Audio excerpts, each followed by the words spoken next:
ಅಭಿವೃದ್ಧಿ ನಿಗಮದ ಕೋಟ್ಯಾಂತರ ರೂಪಾಯಿ ದುರುಪಯೋಗ ಆರೋಪ ಎದುರಿಸ್ತಾ ಇರುವಂತಹ ಸಚಿವ ನಾಗೇಂದ್ರ ರಾಜೀನಾಮೆಗೆ ಈಗ ಕಿಚ್ಚು ಜೋರಾಗಿದೆ. ಪರಿಷತ್ನಲ್ಲಿ ಕಪ್ಪು ಶಾಲನ್ನು ಧರಿಸಿ ಬಿಜೆಪಿ ಪ್ರತಿಭಟನೆಯನ್ನ ಮಾಡ್ತಾ ಇದೆ. ನಾಗೇಂದ್ರ ರಾಜೀನಾಮೆಗೆ ಆಗ್ರಹಿಸಿ ಘೋಷಣೆ, ಗದ್ದಲ, ಕೋಲಾಹಲ ನಡೆದಿದೆ.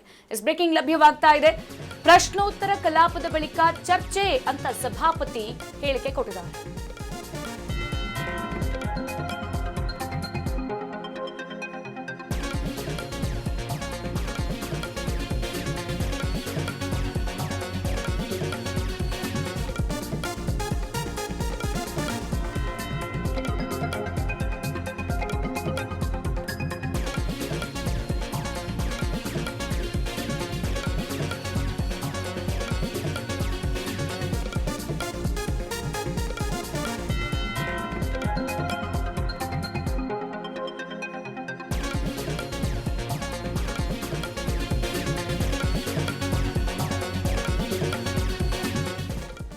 ಸಚಿವ ನಾಗೇಂದ್ರ ರಾಜೀನಾಮೆಗೆ ಸದ್ಯ ಸದನದಲ್ಲಿ ಕಿಚ್ಚು ಜೋರಾಗಿದೆ. ಪರಿಷತ್ನಲ್ಲಿ ಕಪ್ಪು ಶಾಲನ್ನು ಧರಿಸಿ ಬಿಜೆಪಿ ಪ್ರೊಟೆಸ್ಟ್ ಅನ್ನ ಮಾಡ್ತಾ ಇದೆ.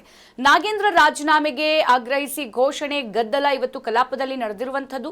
ಪ್ರಶ್ನೋತ್ತರ ಕಲಾಪದ ಬಳಿಕ ಚರ್ಚೆ ಮುಂದುವರಿಯುತ್ತೆ ಅಂತ ಸಭಾಪತಿ ಘೋಷಣೆಯನ್ನ ಮಾಡ್ತಾರೆ. ಸಭಾಪತಿ ಸಲೀಂ ಅಹಮದ್ ನಿರ್ಧಾರಕ್ಕೆ ಸದಸ್ಯರು ಆಕ್ರೋಶವನ್ನು ವ್ಯಕ್ತಪಡಿಸುತ್ತಾರೆ. ಕಲಾಪದಲ್ಲಿ ಶುಕ್ರವಾರದವರೆಗೂ ಹೋರಾಟಕ್ಕೆ ಈಗ ಪ್ರತಿಪಕ್ಷ ನಿರ್ಧಾರವನ್ನ ಮಾಡಿರುವಂತದ್ದು. ಸೋಮವಾರದೊಳಗೆ ರಾಜೀನಾಮೆಯನ್ನ ನೀಡದೆ ಹೋದ್ರೆ ನಾವು ಮತ್ತೆ ಹೋರಾಟವನ್ನ ಮಾಡಬೇಕಾಗುತ್ತೆ ಅಂತ ಬಿಜೆಪಿ ಎಚ್ಚರಿಕೆಯನ್ನ ಕೊಟ್ಟಿದೆ. ಸದ್ಯ ಸರ್ಕಾರಕ್ಕೆ ಎಚ್ಚರಿಕೆಯನ್ನ ಕೊಟ್ಟಿದೆ. ಬಿಜೆಪಿ ನಾಯಕ ಆರ್ ಅಶೋಕ್ ಅವರ ನೇತೃತ್ವದಲ್ಲಿ ಪ್ರೊಟೆಸ್ಟ್ ಮಾಡಲಾಗ್ತಾ ಇದೆ. ಎಚ್ಚರಿಕೆಯನ್ನ ಕೂಡ ಕೊಟ್ಟಿದೆ. ಅವರನ್ನ ರಾಜೀನಾಮೆ ಕೊಡಿಸ್ತೀರಾ ಅಥವಾ ಸಚಿವ ಸ್ಥಾನದಿಂದ ವಜಾ ಮಾಡ್ತೀರಾ? ಸೊ ಇದೆರಡೂ ಕೂಡ ಬಿಟ್ಟಿರೋದು ನಿಮ್ಗೆ. ಆದ್ರೆ ಯಾವುದೇ ಕಾರಣಕ್ಕೂ ಕೂಡ ನಾಗೇಂದ್ರ ಅವರ ವಿಚಾರಕ್ಕೆ ಸಂಬಂಧಪಟ್ಟಂತೆ ಒಂದು ನಿರ್ಣಯ ತೆಗೆದುಕೊಳ್ಳದೆ ಕಲಾಪ ಮುಂದುವರಿಯೋ ಹಾಗಿಲ್ಲ ಅಂತ ಹೇಳಿ ವಿರೋಧ ಪಕ್ಷದ ನಾಯಕ ಆರ್ ಅಶೋಕ್ ಅವರು ಈಗ ಪ್ರಶ್ನೆ ಎತ್ತಿರುವಂತದ್ದು. ಸದ್ಯ ಈಗ ನಾಗೇಂದ್ರ ಅವರ ರಾಜೀನಾಮೆಗೆ ಬಹಳ ಜೋರಾಗಿ ಕಿಚ್ಚು ಹಬ್ತಾ ಇದೆ. ಸೊ ಒಂದು ಅಭಿವೃದ್ಧಿ ನಿಗಮದಲ್ಲಿ ಕೋಟ್ಯಾಂತರ ರೂಪಾಯಿ ಆರೋಪವನ್ನ ಅವರಿಗೆ ತಗಲಾಕೊಂಡಿರುವಂತದ್ದು. ದುಡ್ಡನ್ನ ಬೇಕಾಬಿಟ್ಟಿಯಾಗಿ ಸಂಬಂಧಿಕರಿಗೆ ಎಷ್ಟು ಬೇಕಷ್ಟು ಹಂಚಿ ಆ ದುಡ್ಡನ್ನ ಅವರು ತೆಗೆದುಕೊಳ್ತಾರೆ ಅಂತ ಅಂದ್ರೆ ಅಭಿವೃದ್ಧಿಯಲ್ಲಿ ಕೆಟ್ಟ ಹೆಸರು. ಅಭಿವೃದ್ಧಿ ಮಾಡಿಲ್ಲ, ಅದರ ದುಡ್ಡನ್ನು ತಗೊಂಡು ಮಜಾ ಮಸ್ತಿ ಮಾಡೋದಕ್ಕಾಗುತ್ತೆ. ಇಂಥ ಯುವಕರಿಗೆ, ನಾಲಾಯಕವರಿಗೆ ಮತ್ತೆ ನೀವು ಯಾಕೆ ಸಚಿವ ಸ್ಥಾನ ಕೊಡ್ತೀರಾ ಅಂತ ಹೇಳ್ಬಿಟ್ಟು ಸದ್ಯ ಸದನದಲ್ಲಿ ಆರ್ ಅಶೋಕ್ ನೇತೃತ್ವದಲ್ಲಿ ಪ್ರತಿಭಟನೆಯನ್ನ ಮಾಡಲಾಗ್ತಾ ಇದೆ. ಸದ್ಯ ಪರಿಷತ್ನಲ್ಲಿ ಕಪ್ಪು ಶಾಲನ್ನ ಧರಿಸಿದೆ ಬಿಜೆಪಿ, ಧರಿಸಿ ಪ್ರತಿಭಟನೆಯನ್ನ ಕೂಡ ಮಾಡ್ತು. ನಾಗೇಂದ್ರ ರಾಜೀನಾಮೆಯನ್ನ ಕೊಡ್ಲೇಬೇಕು, ಶತಾಯ ಗತಾಯ ರಾಜೀನಾಮೆ ಕೊಡಿಸ್ತೀರಾ, ನಾವು ಪ್ರತಿಭಟನೆ ಮುಂದುವರಿಸಬೇಕಾ ಅಥವಾ ಕಲಾಪ ಮುಂದುವರಿಯಲ್ಲ ಅಂತ ಹೇಳಿ ಆರ್ ಅಶೋಕ್ ನೇತೃತ್ವದಲ್ಲಿ ಇವತ್ತು ಕಲಾಪ ಮುಂದುವರೆದಿರುವಂತದ್ದು. ಸದ್ಯ ಈ ಪ್ರಶ್ನೋತ್ತರ ಕಲಾಪದ ಬಳಿಕ ಚರ್ಚೆಯನ್ನ ಮುಂದೆ ಮಾಡಲಾಗುತ್ತೆ ಅಂತ ಹೇಳಿ ಸಭಾಪತಿ ಸಲೀಂ ಅವರು ಆಜ್ಞೆಯನ್ನ ಮಾಡ್ತಾರೆ.